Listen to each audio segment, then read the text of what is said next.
சும்மா அந்த சிங்கத்தை தட்டி எழுப்பிட்டீங்க. இப்போ தான் புரியுது அஜித் ஏன் ரசிகர் மன்றங்களில் கலைச்சாரு அப்படின்றது. இதை நான் சொல்லி தெரிஞ்ச வேண்டிய அவசியம் உங்களுக்கு இல்லை, உங்களுக்கே புரியும்.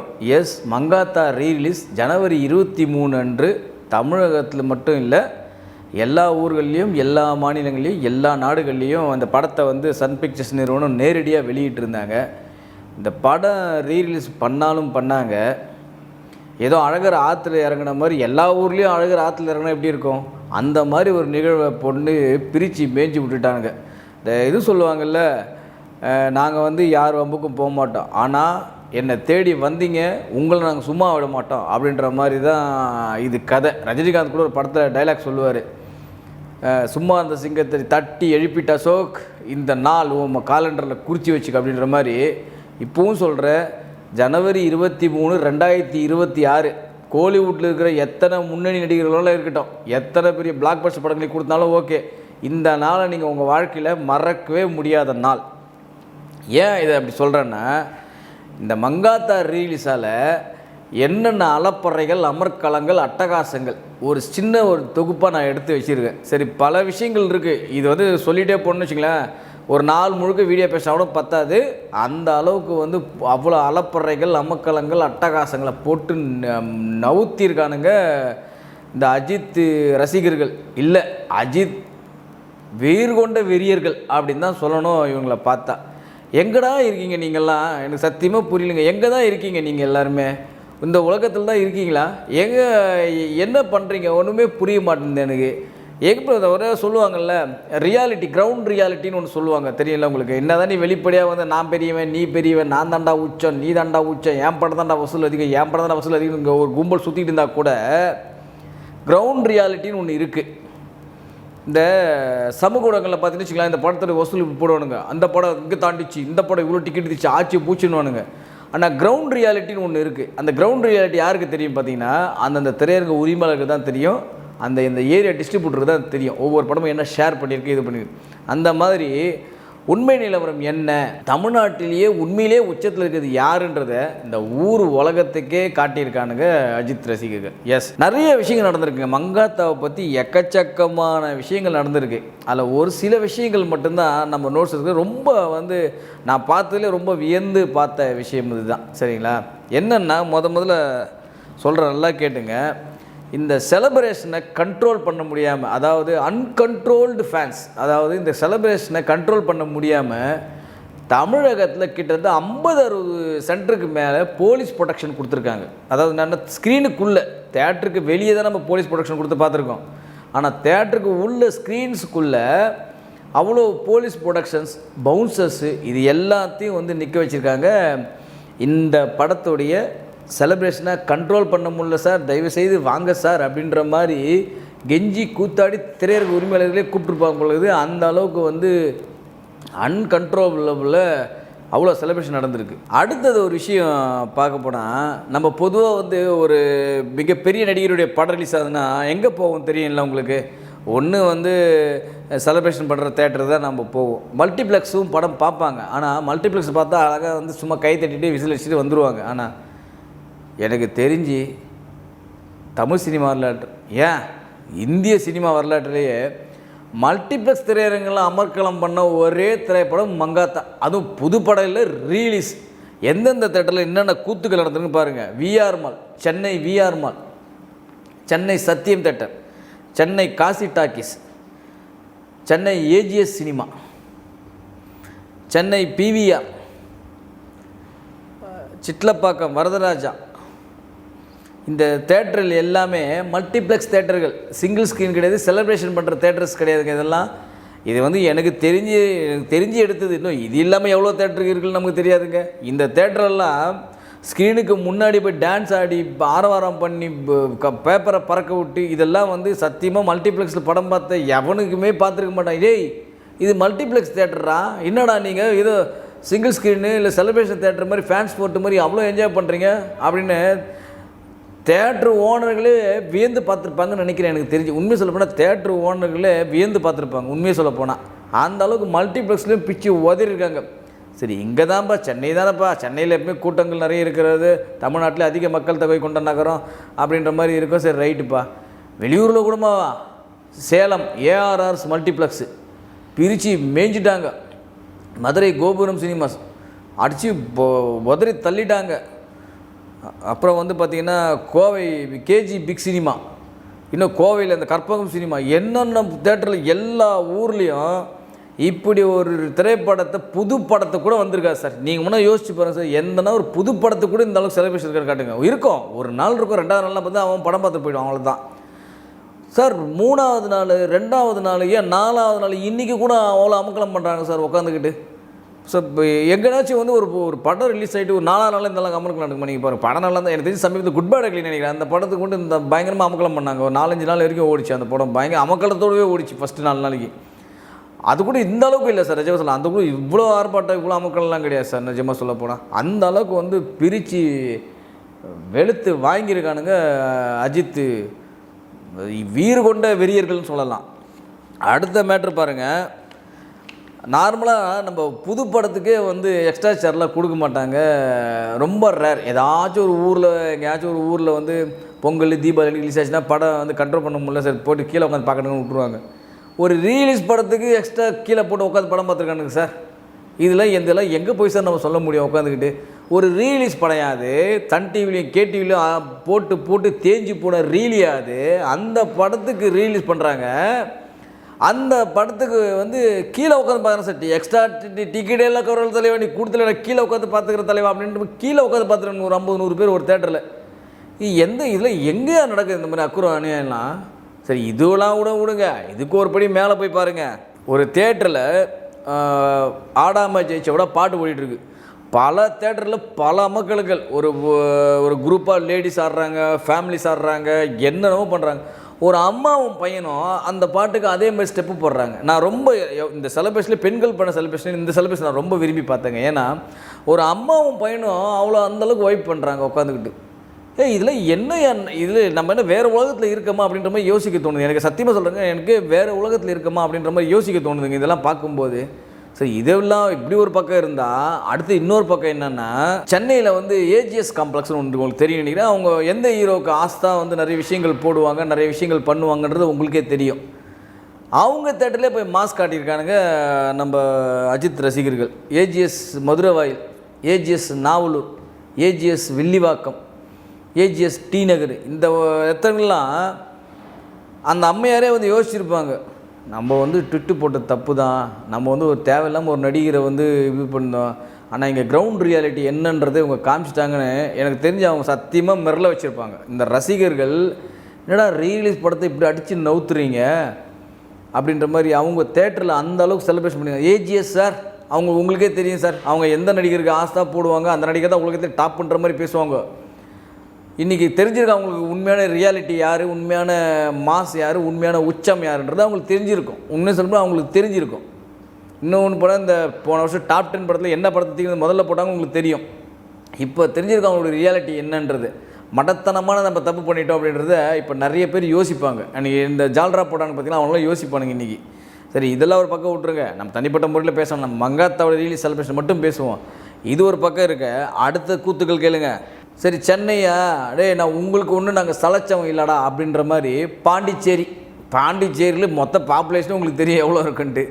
அங்கே வந்து பார்த்திங்கன்னா ஜீவா ருக்மணி 2 தேட்டரையும் போட்டிருக்காங்க, பிவிஆர்லேயும் போட்டிருக்காங்க, பாண்டிச்சேரியில் ராஜான்னு ஒரு தேட்டர் அங்கேயும் படத்தை போட்டிருக்காங்க. நேற்று 3வது நாள் சார், நேற்று 3வது நாள் அன்கண்ட்ரோலபிள் க்ரௌடு, கண்ட்ரோல் பண்ண முடியாது சார் க்ரௌடை. ஏதோ ஒரு கட்சி மாநாடு ஒரு திருவிழாவோட கண்ட்ரோல் பண்ணிடலாம் சார், இந்த கூட்டத்தை கண்ட்ரோல் பண்ண முடியல. நேற்று அந்த அளவுக்கு ஜீவா ருக்மணி தேட்டர் வாசலில் அவ்வளோ செலிப்ரேஷன் பண்ணியிருக்காங்க சார். படம் ரிலீஸ் 3வது நாள் சார், புது படம் இல்லை சார், ரீலீஸ் படம் 3வது நாள் சார். நான் உங்களுக்கு ஒன்று நாங்களும் சலைச்சவங்க இல்லைடான்ட்டு பாண்டிச்சேரியில் அந்த மாதிரி ஒரு க்ரௌட் செட்டப்பை பாண்டிச்சேரி ஊரே எதிரி எந்த படத்துக்கு பார்த்துருக்காது பழகு சார். சார் நான் வந்து ஒரு தேட்டரில் வந்து படம் பார்க்க போனேன், எதுக்கு இவ்வளோ கூட்டம் நிற்குது அப்படின்றாங்க. இதுமாதிரி மங்காத்தா வந்து ரீலீஸ் பண்ணுறாங்க அப்படின்றாங்க. மங்காத்தா ரீலீஸா, அதுக்கு அங்கே இவ்வளோ கூட்டம் அப்படின்றாங்க. நான் புது படத்துக்கு கூட இவ்வளோ கூட்டம் பார்த்தது இல்லையாங்க அப்படின்றாங்க ஒரு தேட்டர் வாசலில். என்னையா இதெல்லாம் உண்மையிலே வந்து இந்த மனுஷர் வந்து இவ்வளோ ரசிகர்கள் பட்டாலும் எப்படி சம்பாரிச்சார், எப்படி இதெல்லாம் விட்டுட்டு வந்து அவருக்கு ரசிகர் மன்றங்களே வேண்டாம்னு சொல்லி கழிச்சிட்டாருன்றத நம்ம கொஞ்சம் நிஜமாக யோசிக்கணும் சார். அந்த மனுஷன் சும்மா ஒன்று சொல்ல மாட்டார் சார். உண்மையிலே சொல்லப்போனால் அவர் சும்மா ஒன்று அவ்வளோ ஈஸியாக சொல்லிட மாட்டார் அந்த விஷயங்களை. இதெல்லாம் பார்த்து எப்பா இவங்களால நம்மளாலே என்னாலே கண்ட்ரோல் பண்ண முடியாது, இவங்களாலாம் சாமி எனக்கு மன்றங்களே வேணாடா சாமி நீங்கள் உங்கள் பழப்பை பாருங்கன்றார். ஏன்னா அவராலே கண்ட்ரோல் பண்ண முடியாதுங்க. நிஜமாக சொல்ல போனால் அஜித்தாலே கண்ட்ரோல் பண்ண முடியாது இவங்களை. அதாவது நான் சொல்கிறது தற்கொலைத்தனமான இல்லை. அதுவும் பாருங்கள், எவனுமே எந்த அசம்பாவிசம் இத்தனை ஸ்க்ரீனில் வந்து கிராக்கர்ஸ் போட்டானுங்க, வெடிச்சானுங்க, புஷ்பானம் விட்டானுங்க, என்னென்ன அமக்களமும் பண்ணானுங்க. ஒரு சீட்டு கூட உடையில. ஒரே ஒரு தேட்டரில் ஒரே ஒரு சீட்டு கூட உடையில. எங்கேயாச்சும் ஒரு சீட்டு உடைச்சது நீங்கள் பார்த்தீங்களா? அதுதான் மெச்சூர்டு ஃபேன்ஸ். நல்லா புரிஞ்சுக்கங்க. தமிழ்நாட்டில் கிட்டத்தட்ட வந்து பார்த்தீங்கன்னா 350-400 சென்டர்கிட்ட இந்த படம் ரிலீஸ் ஆகிருக்கு. ஒரு தேட்டரில் ஒரே ஒரு சீட்டை கூட உடைக்கல அஜித் ரசிகர்கள். இதுதான் மெச்சூர்டு ஃபேன்ஸ். இது நான் சொல்கிறது எதுக்கு எப்படின்னு உங்களுக்கு தெரிஞ்சிருக்கும். மெச்சூர்டு ஃபேன்ஸுக்கும் தருதலை ஃபேன்ஸுக்கும் நிறைய வித்தியாசங்கள் இருக்குது. இவ்வளோ செலிப்ரேஷன்கள், இவ்வளோ ஆர்ப்பாட்டங்கள், இவ்வளோ அமர்க்களங்கள், இவ்வளோ அட்டகாசங்கள் செய்து கூட தமிழ்நாட்டில் ரிலீஸ் ஆன ஒரு தேட்டரில் கூட ஒரு சீட்டை உடைக்கல எவனுமே. அதுதான் மெச்சூர்டு ஃபேன்ஸு. ஞாபகம் வச்சுங்க. நான் என்ஜாய் பண்ணணும், அதே சமயம் மற்றவங்களுக்கு அது பாதிப்பாக அமையக்கூடாதுன்றதுல ரொம்ப குறிக்கோளாக இருக்கிறவங்க தான் அஜித் ரசிகர்கள். அந்த அளவுக்கு வந்து அஜித் ரசிகர்கள் வெறி கொண்டு வந்து பண்ணியிருக்காங்க. நீங்கள் கவனிச்சிருப்பீங்கன்னு நினைக்கிறேன். ஒரே ஒரு பதிவு வந்துச்சு, அது சீட்டை உடைச்சானுங்க, தேட்டரை கொடுத்தானுங்க, சீட்டை கிழிச்சானுங்கன்ட்டு ஒன்று கூட கிடையாது. நல்லா பாருங்கள், எவ்வளோ தேட்டர் செலிப்ரேஷன் பண்ணாங்க. அதுதான் வந்து உண்மையிலே ஆர்கானிக் மெச்சூர்டு அஜித் ரசிகர்கள். அது ஏன் சொல்கிறாங்கன்னா மெச்சூர்டு ஃபேன்ஸ்னு இதுதான் காரணம். சரி, இதெல்லாம் விடுங்க. ஒரு புதுசாக ஒரு நிகழ்வு நான் இப்போ தான் ஃபஸ்ட் டைம் பார்க்குறேன். நிறைய புது படங்கள் பார்த்துனேன், ஆனால் ஒரு ரீல்ஸ் படங்கள் ஃபஸ்ட் டைம் இப்போ தான் பார்க்குறேன். என்னென்னா, ஒரு கப்புள்ஸ் புதுசாக மேரேஜ் ஆகுது அவங்களுக்கு. அந்த மேரேஜ் ஆன அந்த கப்புள்ஸு ஒரு மணி நேரம் கழிச்சு பார்த்தீங்கன்னா மங்காத்தா படம் பார்த்துக்கிட்டு என்ஜாய் பண்ணிட்டு இருக்காங்க. இப்போ தானே அவனுக்கு கல்யாணம் நடந்தது 1 மணி நேரத்துக்கு முன்னாடி. அதுக்குள்ளே மங்காத்தா படத்தில் வந்து ஹஸ்பண்டும் ஒய்ஃபும் என்ஜாய் பண்ணுறாங்க படத்தை பார்த்துக்கிட்டு. சரி, இதெல்லாம் பரவாயில்ல, இது கூட ஓகேங்க. சரி, கல்யாணம் புதுசில் ஒரு படத்துக்கு போகலான்னு என்ஜாய் பண்ணுறாங்க, ரைட்டு. ஒரு ஹஸ்பண்டை வந்து சர்ப்ரைஸ் பண்ணணுன்ட்டு ஒரு ஒய்ஃப் என்ன பண்ணியிருக்காங்க, ஹஸ்பண்டுக்கே தெரியாமல் மங்காத்தா படத்துக்கு டிக்கெட் புக் பண்ணி உனக்கு சர்ப்ரைஸ் தரேன் இன்றைக்கி அப்படின்னு சொல்லிட்டு கூப்பிட்ருக்காங்க. ஸோ எப்படியெல்லாம் வந்து ஒரு இது பண்ணுறாங்கன்னு பாருங்கள். இந்த மாதிரி ஒரு வைப்பு, இந்த மாதிரி ஒரு செலிப்ரேஷன், இதெல்லாம் வந்து ரொம்ப அபூர்வம் சார். சத்தியமாக சொல்ல தமிழ் சினிமா எனக்கு தெரிஞ்சு நான் இந்த ஃபீல்டில் ஒரு 23 வருஷமாக இருக்கேன். சத்தியமாக அபூர்வம் சார். இந்த மாதிரிலாம் நான் பார்த்தல சார். நான் எல்லா படங்களும் maximum first day first show தான் போவேன். நிறைய பேர் தெரியும், நிறைய பேர் என்னை தேட்டரை கூட பார்த்துருப்பீங்க. ஆனால் எந்த ஒரு இதுக்கும் இந்த மாதிரி அமர்க்களத்தெல்லாம் நான் பார்த்ததே கிடையாது சார். சத்தியமாக சொல்ல, என்னுடைய வாழ்நாளே இந்த மாதிரி அமர்க்களத்தை நான் பார்த்ததே கிடையாது இந்த இத்தனை வருஷம் வரலாற்றில். இதெல்லாம் கூட முடிஞ்சிச்சுப்பா. ஆனால் உலக சினிமா வரலாற்றில் ஏன் அஜித் சொல்லுவார்ல ஹெட்லைன்ஸ் அப்படின்ற மாதிரி நானே சொல்கிறேன். ஹெட்லைன்ஸ் உலக சினிமா வரலாற்றில், தமிழ் சினிமா வரலாற்றில் இல்லை, இந்திய சினிமா வரலாற்றில் இல்லை, உலக சினிமா வரலாற்றில் ஒரு படத்தோடைய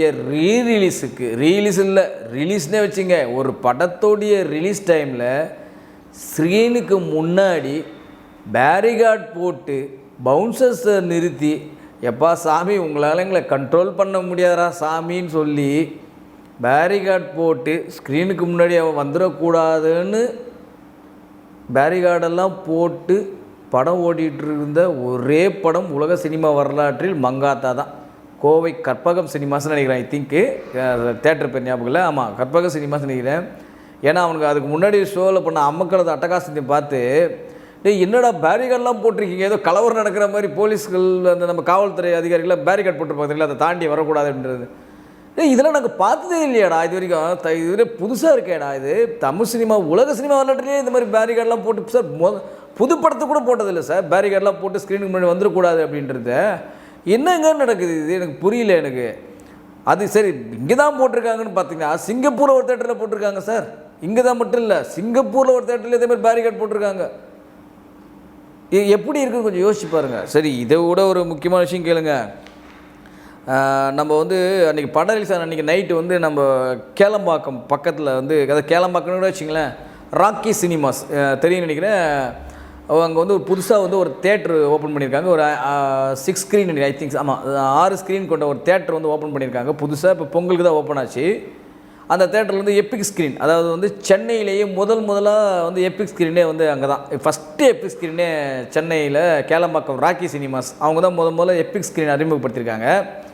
அந்த எப்பிக் ஸ்க்ரீன் உங்களுக்கு தெரியும் நினைக்கிறேன். அந்த ஸ்க்ரீன் ரொம்ப பெருசாக இருக்கும். அந்த ஸ்க்ரீன் ஃபுல்லாகவே படம் ஓடும். அந்த படம் வந்து அந்த மாதிரி ஒரு ஸ்க்ரீன் செட்டப் அது நல்லா பர்ஃபெக்டாக. அந்த ஒரு சீட்டு கூட வந்து கிட்டத்தட்ட அந்த தேட்டரோட ஒரு சீட்டு கிட்ட 24,000 செலவு பண்ணியிருக்காங்களாம். ஒரு சீட்டு மட்டுமே 24,000 30,000 சம்திங் சொன்னார். அந்த சார்கிட்ட பேசிட்டு இருக்கும்போது சொன்னார் அந்த ஓனர்கிட்ட, சார் ஒரு சீட்டே வந்து ஒரு 30,000 கிட்ட இருக்கும் சார் அப்படின்றார்.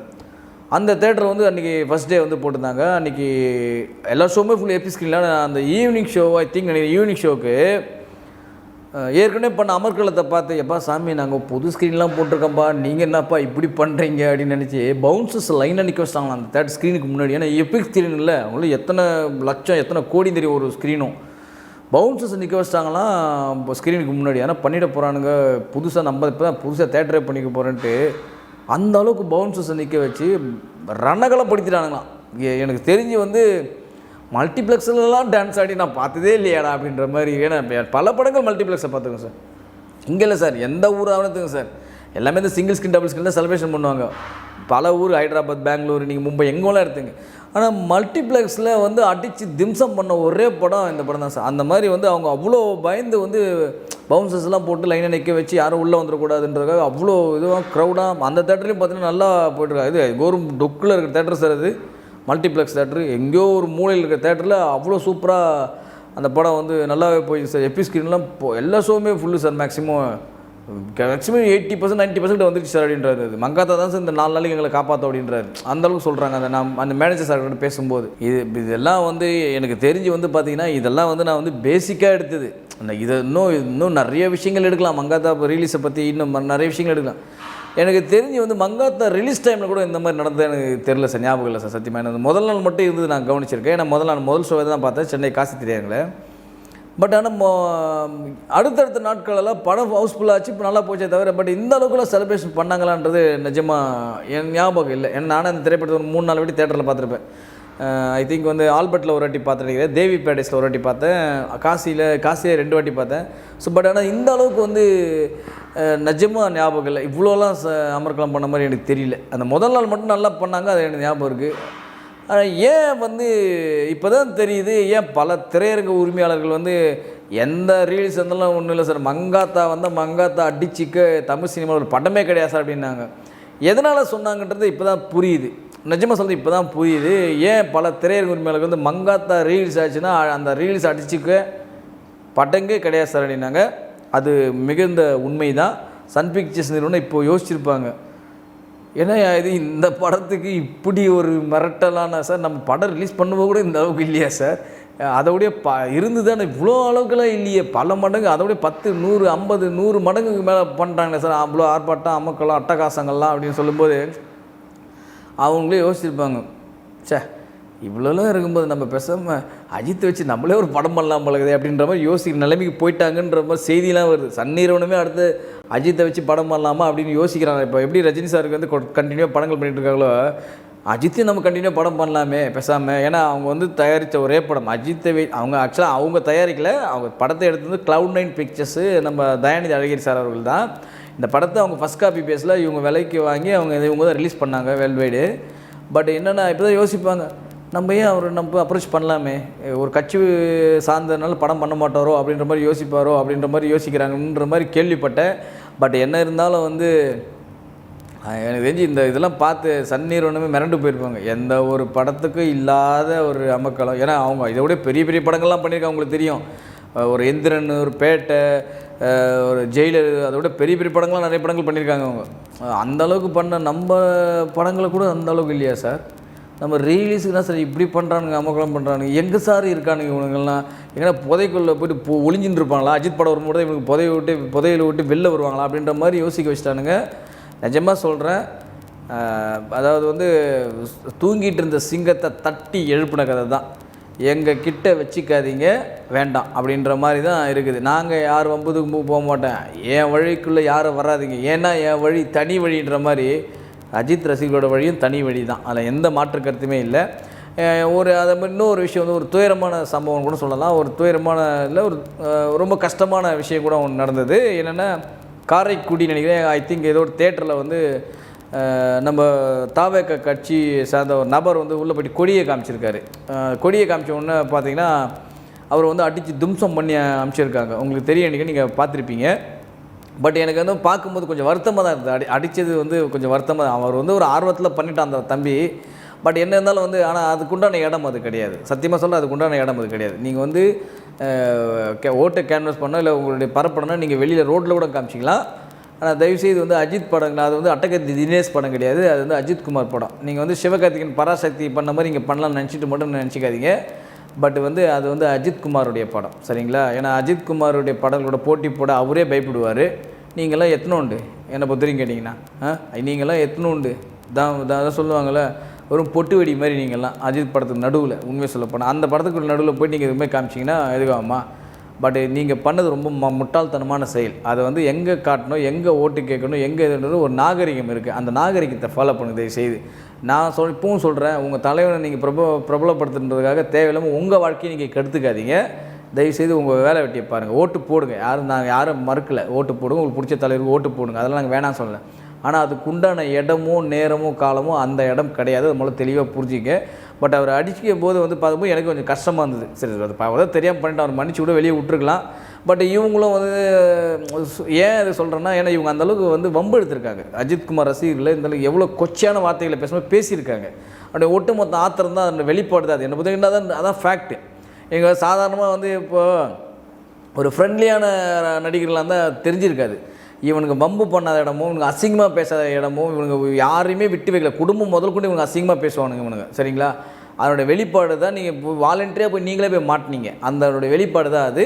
இருந்தாலும் இந்த மாதிரி அசம்பாத சம்பவங்களை இந்த மாதிரி பண்ணாதீங்க. பட் நிறைய விஷயங்கள் இருக்குது. இன்றைக்கி வந்து ஓட்டு கேன்வஸ் பண்ணுறதுக்கோ, நீங்கள் உங்கள் கட்சியை பிரபலப்படுறதுக்கோ நிறைய இடங்கள் இருக்குது, நிறைய விஷயங்கள் இருக்குது. அங்கே போய்ட்டு பண்ணுங்கள், தயவுசெய்து சொல்கிறேன். நீ அதாவது சொன்னல, எதிரிக்கிட்டே போய்ட்டு நீ வீரத்தை காமிச்சேன்னு நினச்சின்னா நீ பல்பு வாங்கி தான் வருவேன். அதான் உண்மை, சரிங்களா?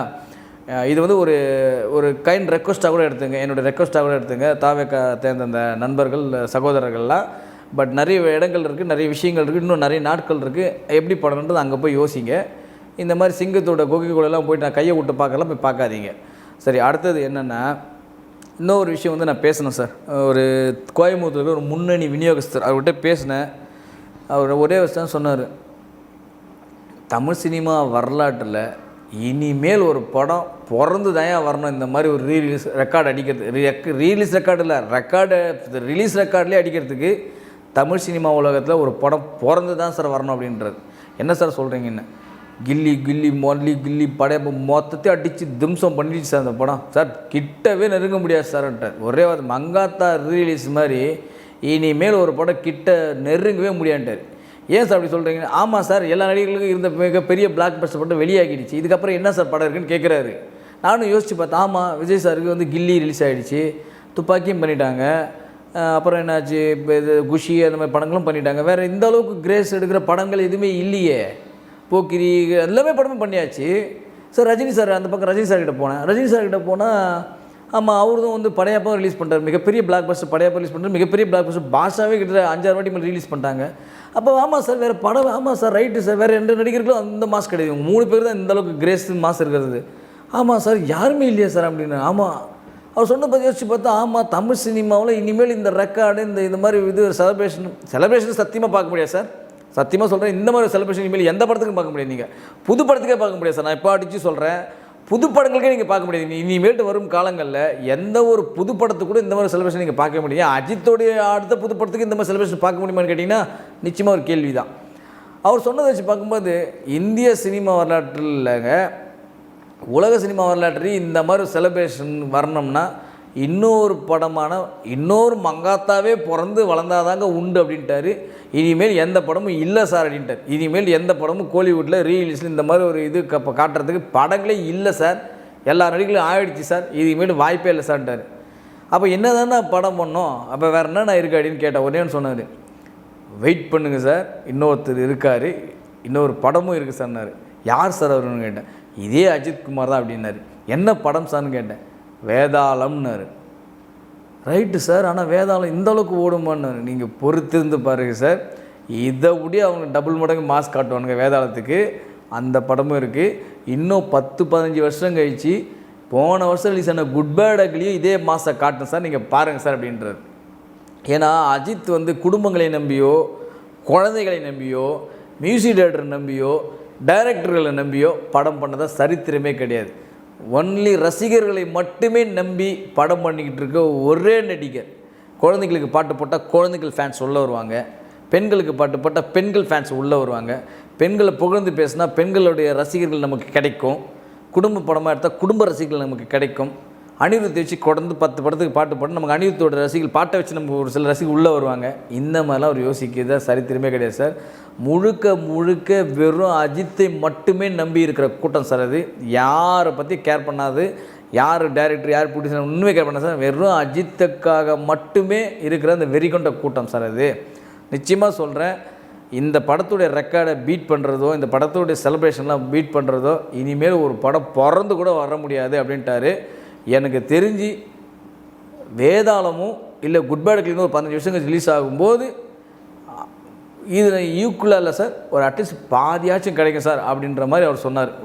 கோயம்புத்தூருக்கு ஒரு முன்னணி விநியோகஸ்தர், சரிங்களா? நான் இதுவே சொல்லிட்டேன், கோயம்புத்தூருக்கு முன்னணி விநியோகஸ்தர் யாருன்னு நீங்களே உங்களுக்கே தெரிஞ்சுக்கும். அந்த மாதிரி ஒரு இது வந்து கட்டமைப்பு வந்து உருவாக்கிட்டாங்க.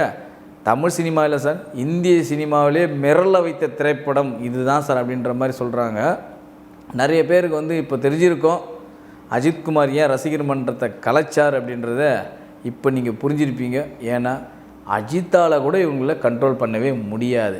நான் சொல்கிறது என்ன, அவர் மேலே வச்ச பாசத்தில், அவர் மேலே வச்ச அன்பில், அவர் மேலே இருக்கிற வெறியில் நான் சொல்கிறது வந்து இந்த விஷயங்கள்ல, சரிங்களா? இதை அஜித்தால் கூட கண்ட்ரோல் பண்ண முடியாது. அந்த அளவுக்கு வந்து வீறு கொண்ட வெறி கொண்ட பாசம் கொண்ட ரசிகர்கள் தான் இவங்க எல்லாருமே. நிச்சயமாக சொல்கிறேன், மங்காத்தா வந்து ஒரு சரித்திர சாதனை. ரிலீஸ் டைமில் மட்டும் இல்லை, ரீரிலீஸ் டைம்லையும். மீண்டும் சந்திப்போம். நன்றி, வணக்கம். இது போல பல வீடியோக்களை கண்டு மகிழ எங்களது ரீசன்ட் வாய்ஸ் சேனலை மறக்காம சப்ஸ்கிரைப் பண்ணுங்க.